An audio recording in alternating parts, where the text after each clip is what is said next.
BUSA says there's no need to appoint a Minister of Electricity as the National Energy Committee already exists in the Presidency. The organization also expressed concern about the national state of disaster, saying that this is usually declared when the country faces a disaster caused by an unforeseen eventuality like COVID. BUSA says the energy crisis is not unforeseen, but has occurred due to mismanagement and corruption, and that the country must learn from the mistakes made during the COVID-19 state of disaster. So how does a Minister of for Electricity relate to the Minister of Energy? And where the demarcation of the roles and so on, it just creates confusion, and it's unnecessary in our view.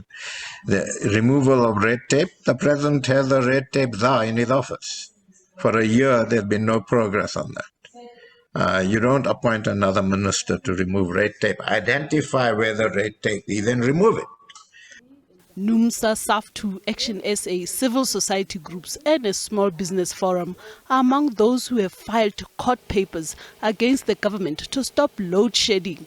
And they want hospitals and educational facilities to be exempt from the rolling blackouts to help protect those facilities. NUMSA says government state of disaster announcement will benefit mainly the renewable energy sector. They're not implementing the simple solutions that can end load shedding today. What they're doing is misleading the public into believing that it will take 12 to 18 months for them to resolve this crisis, when all they really need to do is give us a CEO who understands energy, who understands maintenance, who can roll out a proper maintenance program so that we can have power. President Cyril Ramaphosa says that those who are criticizing the decision to appoint a Minister of Electricity are misguided. Their criticism is misguided, and it's based, I think, on not really understanding what we are seeking to achieve.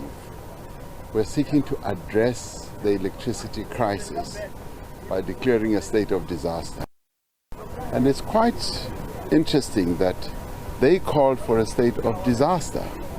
And now that we've declared it, they are opposed to it. And they're opposed to it for a very strange reason, that there's going to be looting. There's not going to be any looting.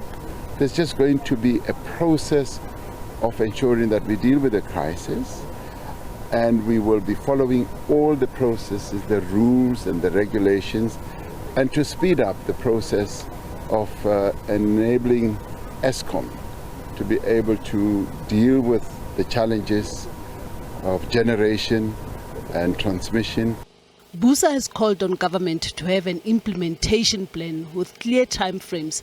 It says without decisive leadership from government, there will be no progress to resolve the energy crisis.